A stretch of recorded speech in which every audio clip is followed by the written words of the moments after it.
여러분, 우리의 삶에는 어떤 연약함과 부족함이 여러분 있지 않습니까? 없는 분 계십니까? 네? 우리는 다 연약한 부분이 있고 부족함이 있어요. 그래서 우리는 살면서 때때로 실망하고 좌절도 하고 자신의 한계를 참 뼈저리게 느낄 때가 많아요. 그러므로 사람들은 살아가면서 끊임없이 자기의 삶을 채워서 연약함이나 부족함을 다 극복하려고 합니다. 사람들이 채우려고 하는 것들을 몇 가지로 정리해 보면, 첫째로 물질적인 풍요를 채우려고 하죠. 많은 사람들이 돈, 명예, 권력, 높은 사회적 위치 이런 것을 추구합니다. 그래서 더 나은 집, 더 좋은 차, 그냥 패션, 최신 기술 이런 것들을 여러분 다 가지려고 하고, 이것을 통해서 뭔가 안정감을 느끼려고 합니다. 그러나 물질적인 것만으로는 인간의 욕구를 완전히 채울 수가 없습니다. 그래서 두 번째, 사람은 관계와 사랑을 추구합니다. 사람은 혼자 살 수 없거든요. 가족이 있어야 되고 친구도 있어야 되고 연인과의 관계 속에서 인정받고 사랑받기를 원합니다. 그래서 우리 모든 사람은 사랑받고 싶어하고 타인과의 그러한 연결 속에서 자기 정서적인 안정감을 얻으려고 합니다. 또 세 번째는요, 사람은 자기 자아 실현과 뭔가를 성취하기를 원해요. 자신의 재능을 발휘하고 꿈을 이루고 의미 있는 일을 하는 것을 통해서 삶의 가치를 찾고자 합니다. 우리가 직업을 가지거나 우리가 취미를 가지거나 어떤 창작 활동을 통해서 자기 자신의 존재 의미를 확인하려고 하는 겁니다. 자, 그러기 위해서는 그 다음에는요, 지식과 경험을 사람은 배웁니다. 사람들은 배움을 통해서 성장하고 싶어 해요. 그래서 책을 읽고 여행을 가고 새로운 문화를 경험하고 자기의 그 지적 욕구를 채우려고 합니다. 삶을 더 풍요롭게 만들기 위해서는 끊임없이 탐구하고 배우려고 하죠. 그런데 다섯 번째는 영적인 만족과 평안을 사람들은 추구해요. 많은 사람들이 물질적인 풍요나 인간관계가 주지 못하는 그런 만족을 신앙과 명상이나 기도를 통해서 우리가 영적인 갈급함을 채우고자 합니다. 하나님과의 관계 속에서 참된 평안을 찾거나 아니면 자기 영혼의 그 질문에 대한 답을 얻으려고 합니다. 우리가 채우려고 하는 것들은 각자 다 다를 수 있어요. 나는 지금 무엇에 목마르고 내가 무엇을 채우기를 원하느냐, 각자 다를 수 있어요. 근데 결국에는 여러분, 우리가 진정한 만족과 평안을 어디서 찾느냐가 중요합니다. 세상의 것으로 채워도 완전한 만족을 얻지 못할 때가 많아요. 자, 이렇다면 여러분은 어떤 것을 가장 채우고 싶으신가? 이것은 각자의 그릇에 따라 달라집니다. 그리고 그 그릇은 자기 스스로의 기준에 의해서 스스로 선택하고 채우면서 만들어 나가는 것이에요. 나라는 그릇에 무엇을 담느냐에 따라 내 가치가 달라지는 거거든요. 여러분, 그릇에 밥을 담으면 밥그릇이에요. 물을 담으면 물그릇입니다. 밥도 개밥을 담으면 개밥그릇이 됩니다. 중요한 것은 그릇이 아니라 그 속에 무엇을 담았느냐 하는 것이거든요. 오늘 본문 말씀에 우리가 이 보배를 질그릇에 가졌으니 이는 심히 큰 능력은 하나님께 있고 우리에게 있지 아니함을 알게 하려 함이라 그랬습니다. 이 말씀을 드리는 것은 우리가 바로 그러하기 때문이에요. 우리가 질그릇처럼 천하고 약하지만 우리가 가진 보배는 바로 여러분 내 안에 계시는 우리 주 예수 그리스도고 바로 그분의 능력입니다. 바울은 이것을 통해서 능력의 심히 큰 것이 하나님께 있고 우리에게 있지 아니함을 알게 된다고 말합니다. 이것이 우리 신앙의 핵심입니다, 여러분. 우리의 힘으로 살아가는 것이 아니라 하나님께 의지하며 살아가는 것입니다. 질그릇이 보배를 담고 있을 때 그 가치는 완전히 달라집니다. 우리가 모시고 있는 예수님은 세상보다 크신 주님입니다. 보배로운 주님이에요. 그래서 그 주님을 우리가 모시고 있으면 우리 또한 귀할 뿐 아니라 예수 안에서 복되고 영광스러운 존재가 되는 것입니다. 그 하나님께서 우리 안에 거하실 때 우리의 삶이 하나님을 증거하는 또 통로로 우리가 쓰여질 수가 있는 것입니다. 요즘 김건희 여사가 통일교 측으로부터 받았다는 그 샤넬 백, 이제 남자들은 별로 백에 관심이 없는데 여성들은 관심을 많이 가져요.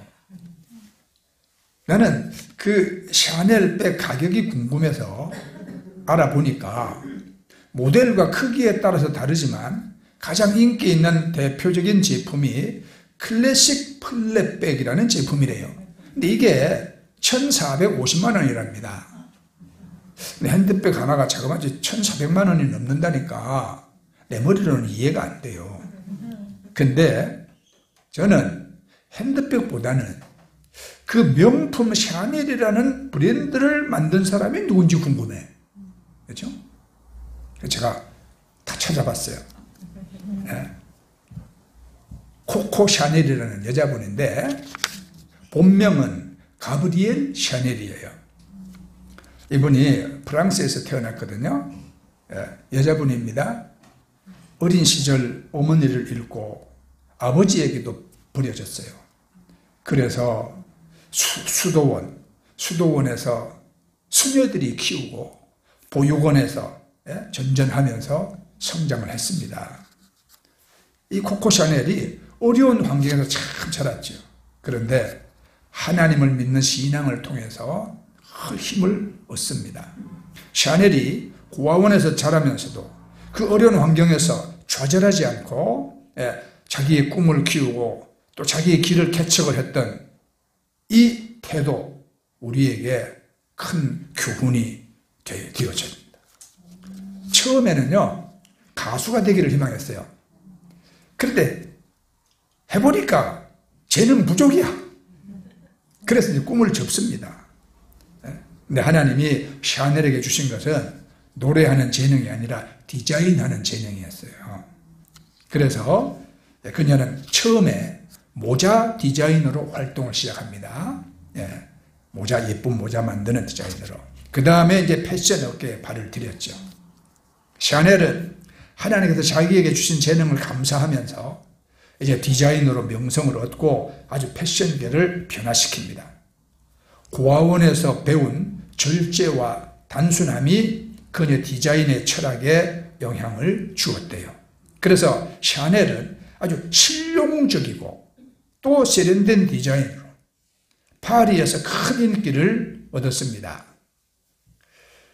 여성복에다가 바지와 미니스커트를 여성 패션에 처음 도입을 한 사람이 샤넬이래요. 아주 혁신적인 그러한 패션이었죠. 그 다음에 세계적으로 유명한 샤넬 넘버 5 향수 있잖아요. 이 향수를 출시하면서 패션뿐만 아니라 뷰티 산업에서도 큰 성공을 거두었어요. 이후에 이제 샤넬은 여자분들이 다 선망하는 핸드백을 또 나오는 거예요. 네. 핸드백 줄이 체인으로 되어 있잖아요. 이렇게 체인 핸드백을 비롯해서 참 시대를 초월하는 디자인을 선보이면서 이게 이제 명품 패션의 대명사가 되는 겁니다. 샤넬은 패션 업계에서 큰 성공을 거두었지만 자기가 어려운 환경에서 자란 만큼 사회적인 책임을 중요하게 생각했어요. 그래서 샤넬은 성공해서 막대한 부를 얻었지만 이게 복지재단을 만듭니다. 여성과 청소년들의 경제적, 사회적 그 조건을 개선하기 위해서 많은 노력을 했어요. 이 재단은 여성들의 경제적 자립을 위해서 또 사회적 어떤 역할 확대를 위해서 다양한 프로젝트를 후원하고 그 다음에 장기적으로 재정을 지원하고 그 다음에 또 기술을 배울 수 있도록 기술 지원도 제공합니다. 이것을 통해서 여성들이 더 나은 교육과 직업 기회를 얻을 수 있도록 돕고 있고 사회에서 더 큰 영향력을 발휘할 수 있도록 지원을 하고 있어요. 중요한 것은 이 샤넬은 자신의 성공의 열매를 독점하는 것이 아니라 이웃과 나누면서 하나님께서 준 축복을 흘려보내는 삶을 살았다 이 말이에요. 내가 샤넬한테 뭐 얻어먹어서 이 말 하는 게 아니에요. 바울은 오늘 본문에서 우리가 보배를 질그릇에 가지고 있다고 말하잖아요. 보배를 질그릇에 가지고 있다. 우리는 예수님을 담은 질그릇이 되어야 하는 것입니다. 그러기 위해서 우리가 몇 가지 확신해야 될 사항이 있어요. 첫째는 내가 누군지를 알아야 합니다. 우리는 질그릇 같은 존재입니다. 나는 고력천장돼요. 이런 사람 있어요? 우리는 다 질그릇 같은 존재예요. 질그릇은 진흙으로 빚어서 유약도 바르지 않은 채로 구워서 모양이 좀 투박하고 또 충격에도 잘 부서지는 그런 그릇이지요. 여러분, 하나님께서 흙으로 사람을 만드셨다는 의미를 잘 알아야 합니다. 인간은 너 나 없이 연약한 존재라는 이 확신이 참 중요해요. 왜냐하면 우리 신앙은 자기 자신의 연약함을 인정하는 데서부터 시작되기 때문입니다. 자기가 강하고 귀하고 가치 있다고 생각되면은 하나님 믿지 않습니다. 우리의 신앙은 자신의 연약함을 인정하는 데서부터 시작된다. 자, 아브라함은 자기를 땅의 티끌 같은 존재라 그랬어요. 욥은 우리 인생을 참 벌레 같은 인생이라 그랬습니다. 야고보는 잠시 보이다 사라지는 안개와 같은 존재라 그랬어요. 그래서 사람이 든든히 섰다고 자신할 때도 언제 넘어질지 모르는 일입니다. 성경에 기록한 대로 우리 인생은 상한 갈대와 같고 꺼져가는 심지와 같아요. 하나님이 붙잡아 주지 아니하면 언제 꺾어질지 언제 꺼져버릴지 모르는 연약한 존재인 것입니다. 그러므로 우리는 하나님 없이는 한시도 살 수 없는 존재라는 자기 인식과 함께 이 예수를 품은 그릇이 우리가 되어야 하는 것입니다. 우리가 예수님을 모셔드리고 그 예수님을 높이고 예수님을 사랑하고 그 예수님을 내가 품으면 우리는 예수의 능력으로 살고 하늘의 영광의 복을 우리가 받습니다. 네.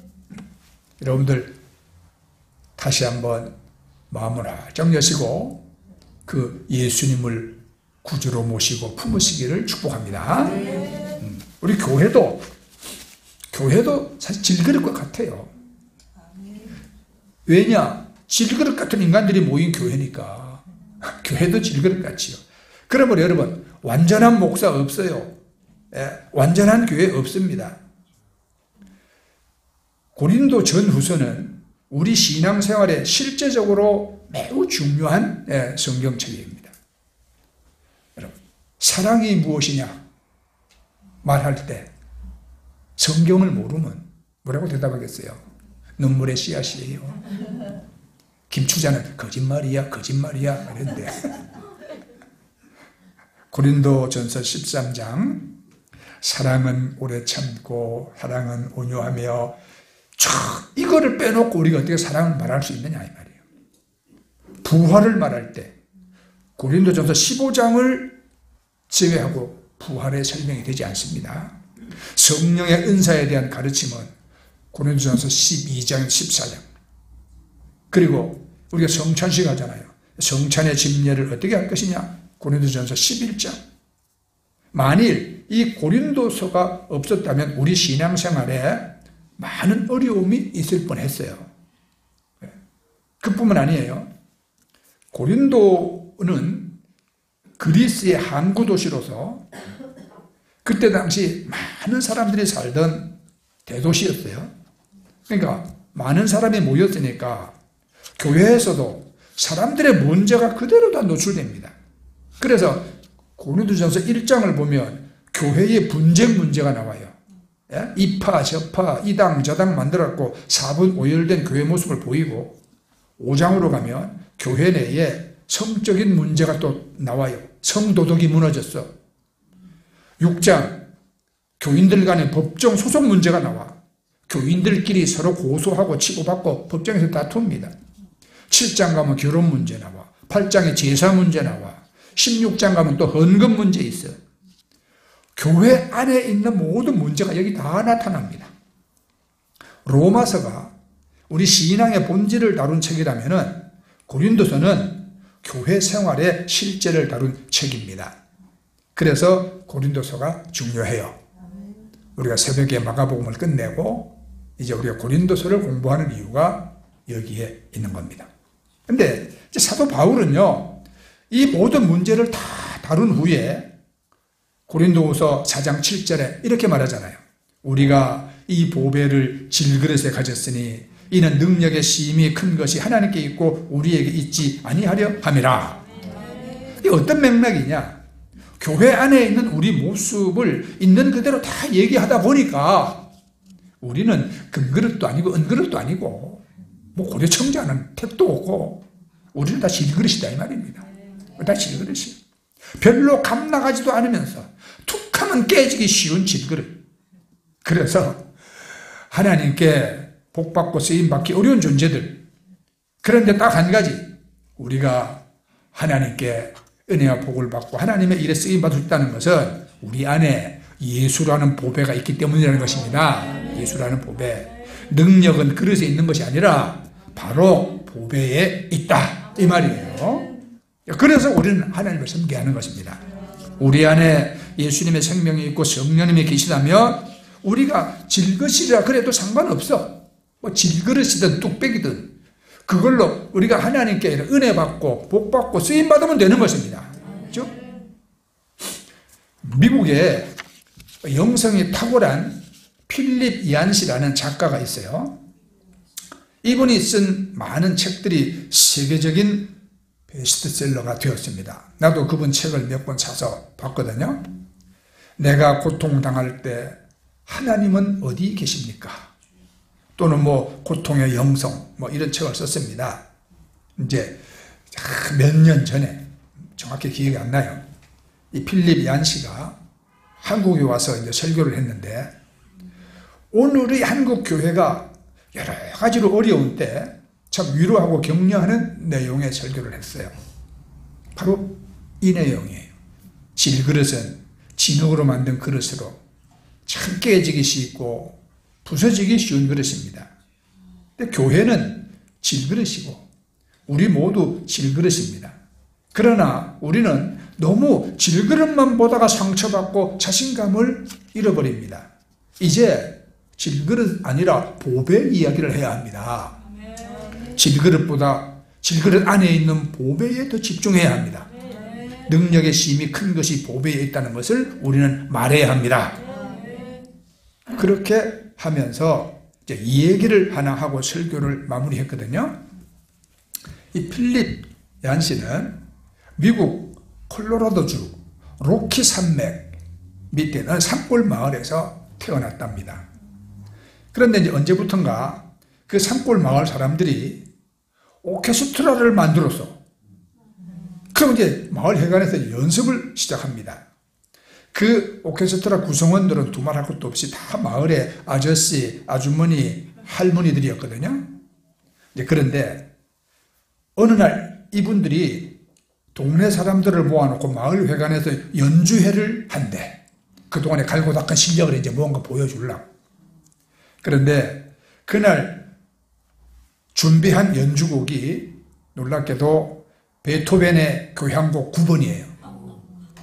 이 베토벤 교향 9번은 우리 지금 찬송가 64장에 한 부분이 있어요. 기뻐하며 경배하세 영광의 주 하나님 빵빵 이제 그 곡을 선택했더라 이 말입니다. 드디어 이제 마을 사람들이 마을 회관에 막 모였고 연주가 시작됐는데 연주가 참 가관이요. 여기저기서 삑삑거리는 소리, 잘 안 맞는 소리. 어떤 사람은 바람이 불어 악보가 날아가고 어떤 사람은 연주하다가 줄이 틱 끊어지고 하여튼 그날 연주는 엉망이었다는 겁니다. 그러니까 베토벤의 교향곡은 결코 그들이 연주할 곡이 아니었어요. 그런데 그날 연주회에 참여한 동네 사람 중에 즐거워하지 않은 사람이 아무도 없더라는 거예요. 연주가 끝나니까 다 기립박수하며 브라보를 외치고 휘파람을 불고, 그리고는 다 가까이 다가와가지고, 야, 우리가 베토벤을 말로만 들었는데 베토벤 음악을 처음으로 라이브로 듣게 돼서 우리가 얼마나 기분이 오른다. 그렇게 말하더랍니다. 자, 이제 그러면서 필립 얀시가 하는 말이, 한국의 성도 여러분, 여러분은 어쩌면 하나님이 보실 때 콜로라도 시골 동네 오케스트라와 꼭 같을 수도 있습니다. 그러나 여러분 아십시오. 여러분이 아니었다면 지나간 100년 한국 민족에게 하나님의 복음을 전하고 들려줄 사람이 누구였겠습니까? 물론 하나님 볼 때는 많이 부족했습니다. 문제도 많습니다. 그래도 믿음의 행진을 중단하지 마십시오. 그래도 하나님을 섬기고 복음 전파를 포기하지 마십시오. 사람들은 오직 여러분들을 통해서 하나님의 소리를 듣습니다. 이렇게 말하고 끝냈어요. 네. 그래요, 여러분. 세상에 완전한 사람, 완전한 교회, 완전한 믿음 없습니다. 우리가 다 부족하고 흠도 많고 연약해도 하나님은 우리를 통해서 하나님 일을 해나가시는 거예요. 네?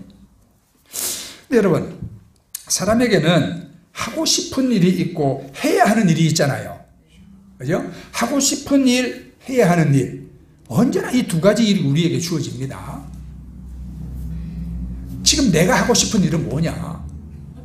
네, 제가 하고 싶은 일은요, 아주 그냥 멋지고 좋은 캠핑카를 하나 사갖고 우리 사모님 옆자리 딱 태우고, 그리고 막 세계 일주를 한번 하고 싶어. 네, 아시아 대륙을 막 돌아다니고 유럽을 갔다가 배에 차 실어가지고 이제 아메리카로 가고 좀 그러고 하고 싶어요. 그런데 지금 이렇게 설교하고 있어요. 이 일은 목사로서 해야 하는 일이기 때문이거든요. 해야 하는 일. 여러분들도 오늘 하고 싶은 일이 따로 있는데 예배 드려야 하는 것은 해야만 하는 일이기 때문에 오셨을 거예요. 그런데 여러분, 하고 싶은 일을 할 때는 막 기분 좋고 행복한데 해야만 한 일을 할 때는 힘들어. 네, 솔직히. 그러면 우리 인생은요, 하고 싶은 일을 하면서 사는 게 인생이냐, 아니면 해야 하는 일을 하며 사는 게 인생이냐? 해야 하는 일을 하고 사는 게 인생이에요. 그렇죠? 네. 하고 싶은 일을 하며 사는 것은 여름 내내 시원한 나무에서 노래 불러 제낀 배짱이요. 그러나 해야만 하는 일을 하고 사는 것은 여름에 부지런히 양식을 준비했다가 겨울에 따뜻하게 배부르게 사는 개미와 같은 존재거든요. 그래서 우리가 여러분, 사람은 하고 싶은 일을 하며 산다는 것은 여러분 인생에 행복할 수가 없어요. 해야 하는 일을 하고 살아야 돼요. 하고 싶은 일을 소원이라고 그래요. 해야 할 일을 사명이라고 그래요. 하고 싶은 일은 내 생각에서 나오는 거예요. 내가 해야 하는 일은 하나님에게서 나오는 겁니다. 내가 하고 싶은 일은 내 마음의 감동이야. 근데 내가 해야 할 일은 하나님의 감동입니다. 하고 싶은 일은 내가 좋아서 하는 일이고, 해야 하는 일은 하나님이 원해서 하는 일이에요. 이렇게 중요한 것입니다. 우리는 하나님이 우리 마음에 주신 감동, 하나님이 원하시는 일, 우리 그걸 사명이라고 그래요. 우리 그것을 우리가 여러분 쫓아서 행하고 살 때에 바로 우리는 내 한계를 초월하는 삶을 살 수 있어요. 왜냐하면 그 안에 보배로운 우리 예수 그리스도를 모시고 성령이 함께 하시고, 그래서 내 능력이 아니라 주의 능력으로 다 하기 때문인 것입니다. 모세가 호렙산에서 하나님을 만나기 전에는 이집트의 왕궁에서 왕자의 신분으로 호의호식하면서 하고 싶은 일을 하고 살았습니다. 하고 싶은 일의 최종적인 결과는 왕궁에서 쫓겨나는 것이었죠. 그러다가 호렙산에서 하나님을 만났습니다. 하나님이 신발을 벗으라고 하더니 말씀합니다. 너는 내 백성 이스라엘을 데리고 젖과 꿀이 흐르는 가나안 땅으로 가라. 이게 청천벽력 같은 명령입니다. 한 번도 생각도 못한 일이요. 지금 여러분 쫓겨나가지고 낯선 땅에서 처갓집에 양이나 돌보고 있는 이런 신세인데 사실은 자기 한 몸도 벅찬 그런 사람이었는데 이스라엘 백성을 이끌고 홍해를 건너고 광야를 건넌다는 게 상상만 해도 이게 두려운 일이거든요. 이렇게 해야 할 일은 참 부담스러운 일이에요. 근데 하나님의 명령으로 우리에게 주시는 일이거든요. 이 해야만 일, 부담스럽고 힘들어도 해야 하는 일을 우리가 사명이라고 부릅니다. 이 사명은 소원을 넘어선다는 것도 알아야 돼요, 여러분. 하나님이 우리에게 주시는 것은 해야만 하는 일입니다. 내가 안 하면 안 되는 일이에요. 그 일은 우리에게 힘들지만 그 일을 우리가 참 실행하다 보면 잘할 수 있도록 하나님 힘도 주시고 하나님의 계획이 이루어집니다. 자, 지난 수요일 날 우리가 성경 퀴즈 대회를 했어요. 구약성경 요나서에서 많은 문제를 출제를 했습니다. 그런데 여러분, 요나는 하나님이 명하신 명령에 순종하기 싫었어요. 니느웨 사람들을 미워했거든요. 그래서 하나님 말씀 불순종하고 도망갔어요. 하나님은 니느웨로 가라는데 요나는 반대 다시스로 가는 배를 탔어요. 완전히 반대 방향으로. 그런데 배를 타려고 항구에 가니까 타이밍 딱 맞게 또 다시스로 가는 배가 있네. 탔습니다. 좋았지. 모르겠다. 잠이나 자자. 배 맨 아래층에 가가지고 잠을 자는데 여러분 무서운 풍랑이 이러지 않습니까? 뱃사람들이 이거 보통 일이 아니다 이거. 우리 가운데 분명히 하나님께 죄를 지은 자가 있어서 이 풍랑이 일어날 것이다. 누구냐 찾아내자. 다 모아서 제비 뽑기 했는데 요나가 딱 걸렸어요. 그래가지고 바다에가 던져버렸죠. 그랬더니 세상에 큰 물고기가 기다렸다는 듯이 입 벌리고 꿇고 삼켰습니다. 물고기 뱃속에서 요나가 회개하고 하나님 내가 불순종하더니 내가 산의 뿌리까지 지금 낮아졌습니다. 그러나 하나님 어쩌고 저쩌고 회개했어요. 그러니까 하나님이 회개하니까 순종하라고 물고기가 요나를 토해냈는데 딱 니느웨 가서 딱 토해내놨어요. 자, 니느웨 성이 얼마만큼 컸냐? 사흘 길을 걸어가야 될 정도로 크다고 그랬거든요. 그런데 요나가 이제 거기서 하나님 말씀대로 회개하라. 40일 후에 이 성이 망한다. 외쳤어요. 며칠 동안 했었어요? 딱 하루. 딱 하루. 그러니까 불성실하게 외쳤다 이 말입니다. 대충 했어요. 그런데 요나는 대충 전했는데 그 말에 성령의 역사하시니까 어떤 결과가 일어났어요? 니느웨 사람들이 왕부터 백성들까지 다 회개하고 금식하고 하나님께 돌아왔어요. 그 멸망에서 벗어났어요. 자, 여러분 왜 이 말씀 드리냐? 우리가 잘하고 있기 때문이 아니라 우리가 못하고 있음에도 불구하고 하나님이 우리를 사용하고 계신다는 사실에 우리가 참 감격해야 되는 거예요. 우리는 모두 엉터리 오케스트라예요. 우리가 충성한다, 헌신한다 하지만 사실은 요나처럼 하고 있는지도 몰라. 그죠? 그래도 포기하지 말아야 할 이유는 우리 속에 보배가 있기 때문입니다. 우리 안에 계시는 성령님 때문입니다. 우리 자신을 봐서는 하나님께 쓰임받을 능력이 없어요. 그러나 우리 안에 능력이 있습니다. 우리 안에 보배가 있습니다. 예수님의 생명, 성령의 능력이 우리 안에 있습니다. 내가 가진 능력만 생각하면 안 됩니다. 그건 불신앙입니다. 주님이 나의 능력이 되신다는 것을 우리가 알아야 돼요. 그래서 고린도후서 4장 7절에 우리가 이 보배를 질그릇에 가졌으니 이는 능력의 힘이 큰 것이 하나님께 있고 우리에게 있지 아니함을 알게 하려 함이라. 네, 이 주님이 우리 안에 계시면 우리는 우겨쌈을 당하여 쌓이지 않습니다. 고꾸라짐을 당하여 망하지 않습니다. 네, 핍박을 받아 낙심하지 않습니다. 우리는 이겨나가고 하나님 뜻을 이룹니다. 여러분 모두 속에 보배로운 주님을 모시고 하나님께 쓰임받는 하나님의 일꾼들이 되시기를 축복합니다.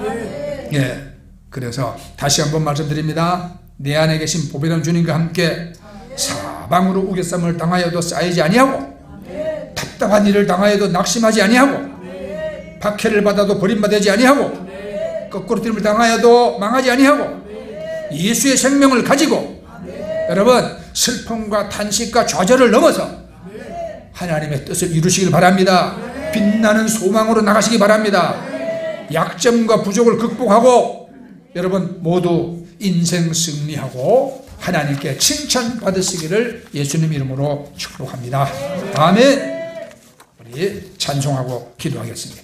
자, 내 안에 가장 귀한 것 예수. 이 주님은 세상보다 크신 주님입니다.